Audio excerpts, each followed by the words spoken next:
இல்ல அதை நான் அப்படி பார்க்கலாம். எப்படி பார்க்கணும்னா, விஜய் என்ன இருந்தாலும் Vijay is bigger then super star. நான் சூப்பர் ஸ்டார் ரசிகன், பட் ஆனா ரஜினிகாந்த் சூப்பர் ஸ்டார் அவருக்கு தான். விஜய் வந்து அவருக்கு அதிகமா ஃபேன் ஃபாலோயிங் வச்சிருக்காரு இன்னைக்கு.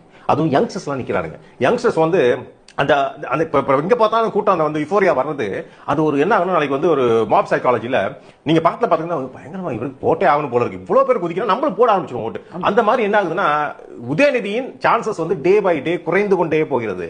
அதனால எப்படி இவரை தூக்கி இவர் அடிச்சாதான் உதயநிதியை அமர வைக்க முடியும்.